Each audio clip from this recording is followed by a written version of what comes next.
Hello everyone. So today we are going to study about types of soil in India.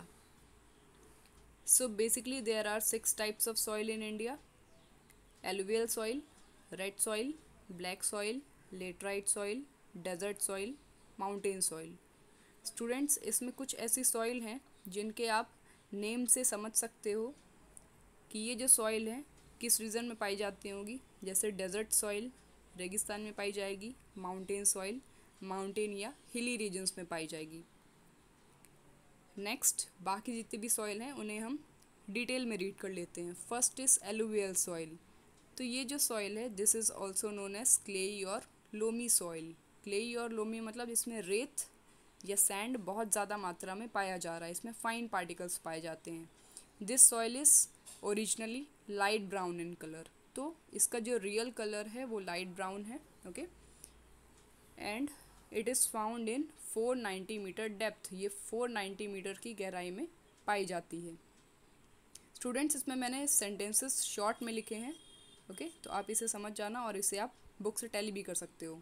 इसमें कुछ चीज़ें ऐसी होंगी जो कि बुक में एक्स्ट्रा में लिखा है, बट अगर आप इतना भी लिखोगे तो वो सफिशेंट है, okay. So next, nitrogen, humus and phosphorus found in less quantity. तो नाइट्रोजन एलिमेंट है। ये जो एलिमेंट है नाइट्रोजन, ये जिस भी सॉइल में नहीं पाया जाता वो सॉइल फर्टाइल रहती है, ओके। तो आप ऐसा समझ सकते हैं कि नाइट्रोजन किसी सॉइल में ज़्यादा है या कम है तो उस हिसाब से सॉइल उतनी फर्टाइल रहेगी। तो नाइट्रोजन इसमें कम मात्रा में पाया जा रहा है। ह्यूमस, ह्यूमस मतलब क्या है? डेड या डिकेइंग मैटर। तो ऐसे मैटर जैसे आपने देखा होगा कि प्लांट्स एंड एनिमल्स जब डेड और डीके हो जाते हैं मतलब सड़ जाते हैं तब वो मिट्टी बन जाते हैं, तो उसी को हम ह्यूमस बोलते हैं। And phosphorus, it is also the name of A element. तो इस तरह से इस सॉइल में नाइट्रोजन, ह्यूमस और फॉस्फोरस भी लेस क्वांटिटी में पाया जाता है। Next is it is rich in potash and lime. तो लाइम मतलब चूना है, पोटैश भी एक एलिमेंट का नाम है, तो इसमें पोटैश और लाइम ज़्यादा मात्रा में है।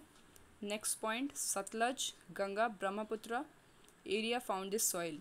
तो ऐसे एरिया जहाँ पे ये रिवर्स निकल कर गई हो, सतलज, गंगा, ब्रह्मपुत्र, तो यहाँ पे 90% सॉइल इसी एरिया में पाई जाती है, ओके। या आप ऐसा कंक्लूड कर सकते हो कि ऐसे एरियाज जहाँ पे नदियाँ निकली हैं वहाँ पे 90% एलुवियल सॉइल पाई जाती है।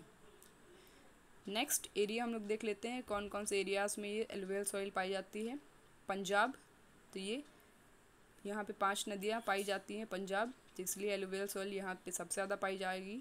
हरियाणा, यूपी, उत्तराखंड, उत्तराखंड से बहुत सारी नदियाँ निकली हैं, ओके।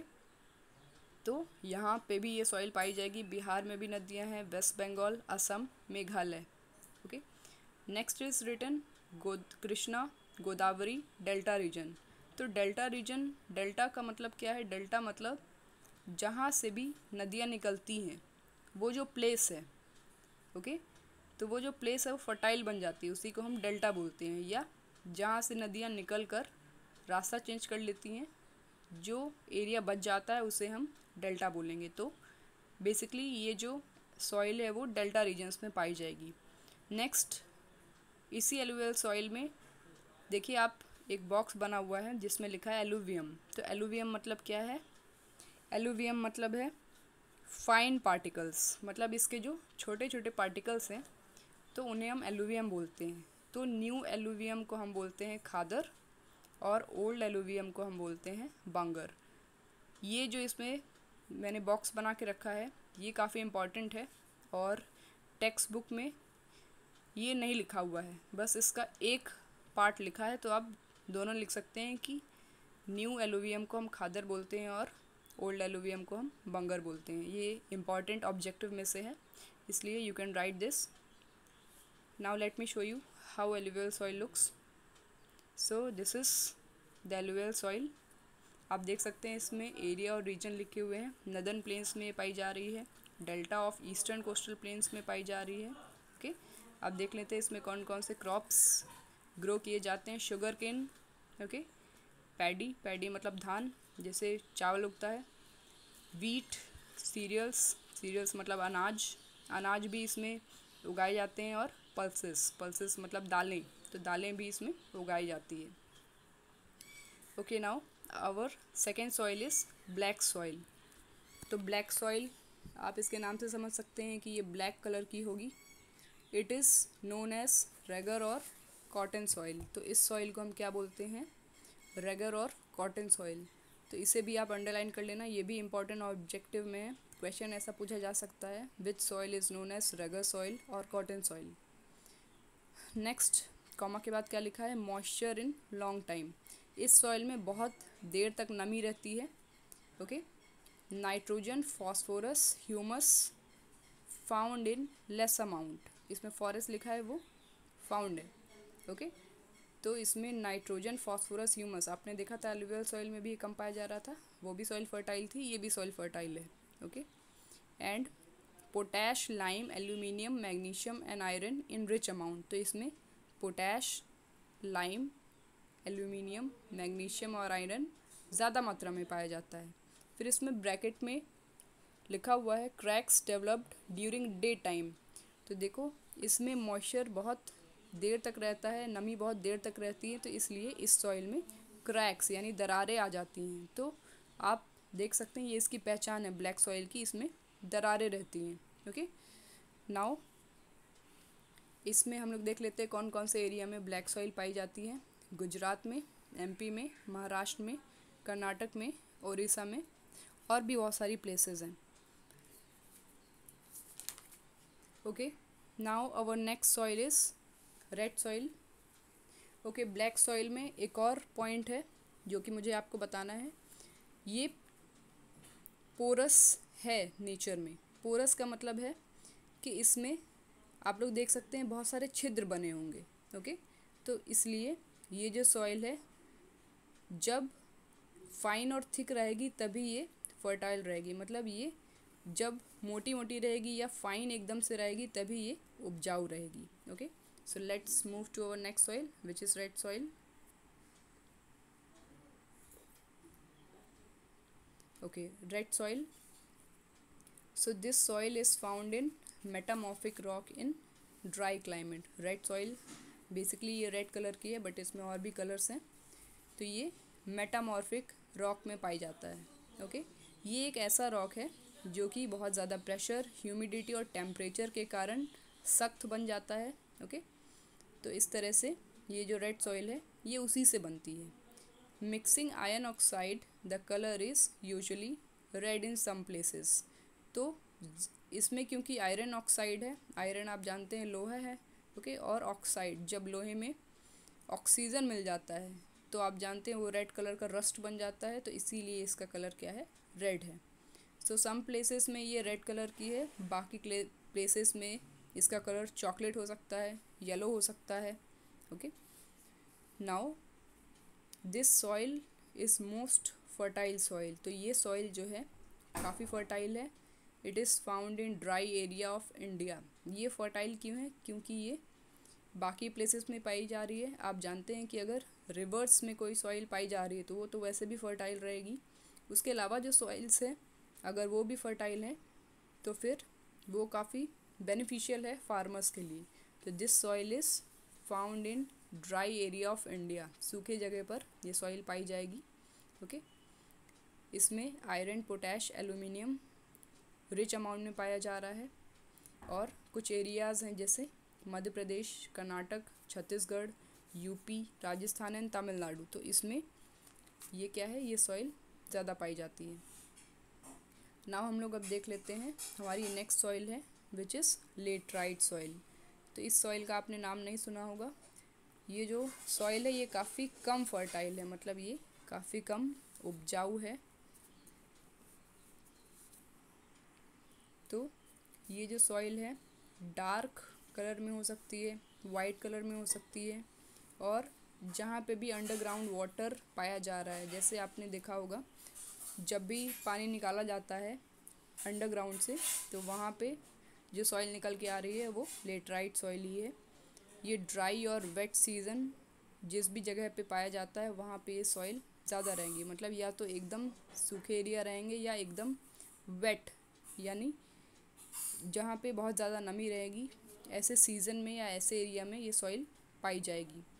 फिर अब देखिए इसमें कुछ चीज़ें हैं जैसे laterite, rock, lime, phosphorus and potash in less amount. तो ऐसे एलिमेंट्स जो हैं इसमें कम अमाउंट में हैं, but rich humus found in rich amount. तो इसमें ह्यूमस यानी डेड या डिकेइंग मैटर बहुत ज़्यादा पाया जा रहा है।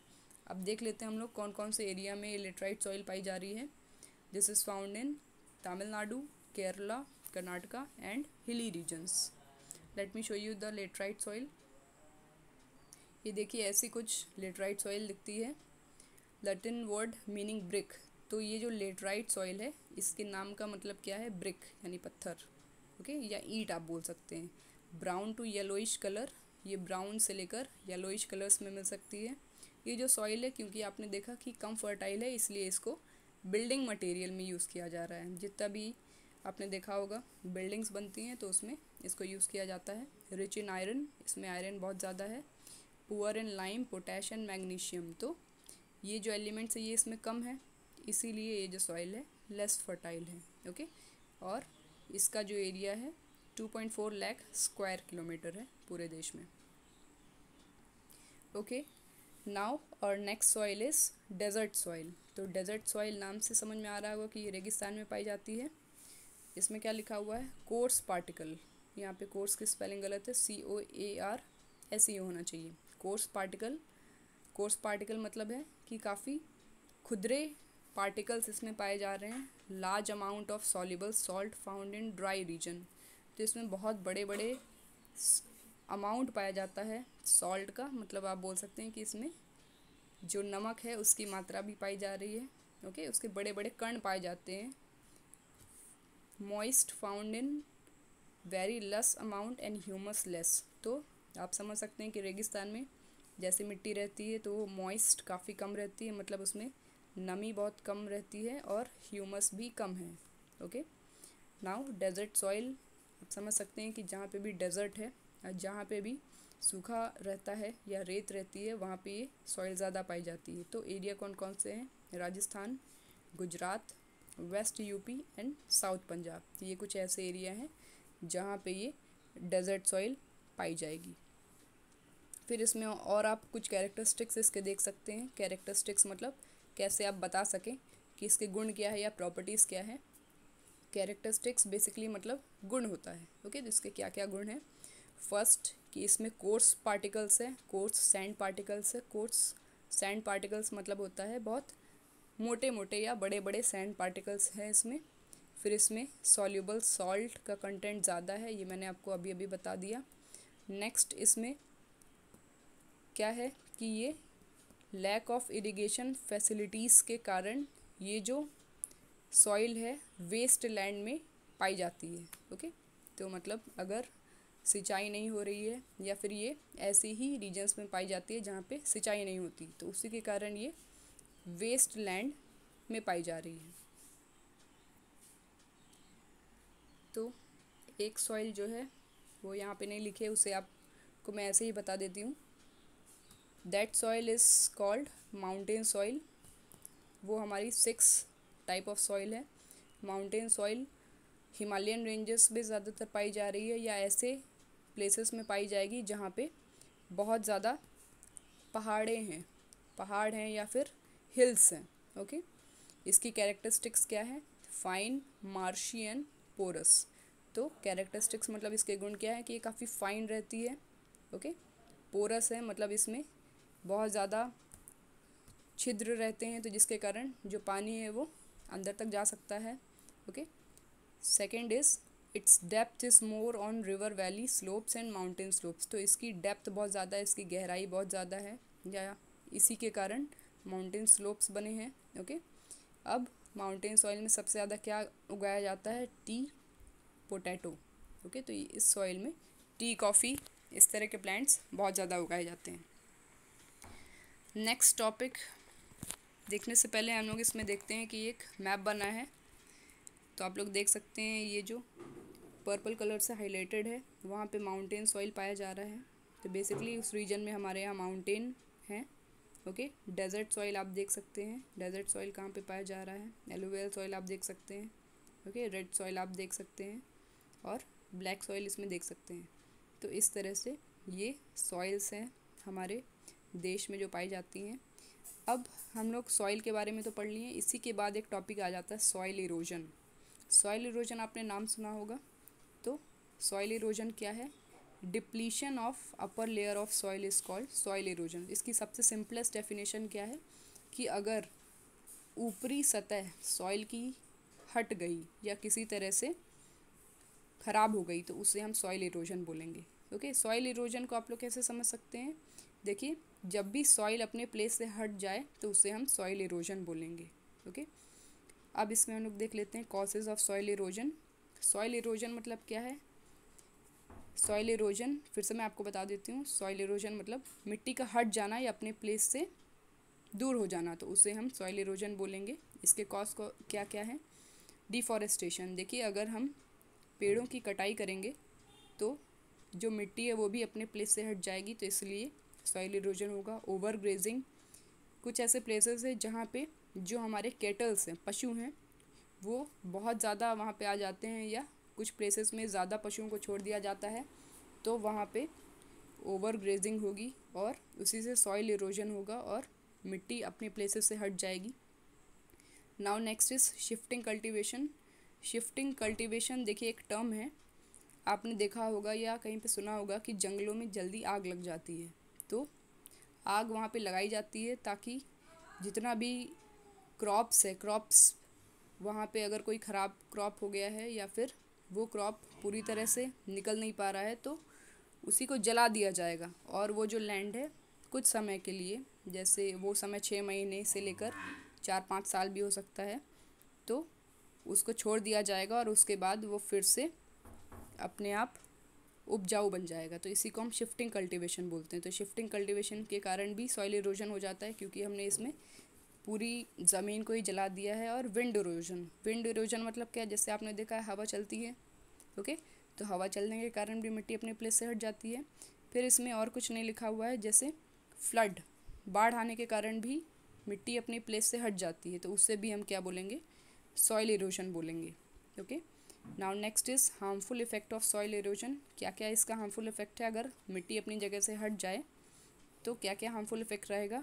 Long duration of drought season, मतलब सूखा पड़ जाएगा या सूखे का सीज़न आ जाएगा।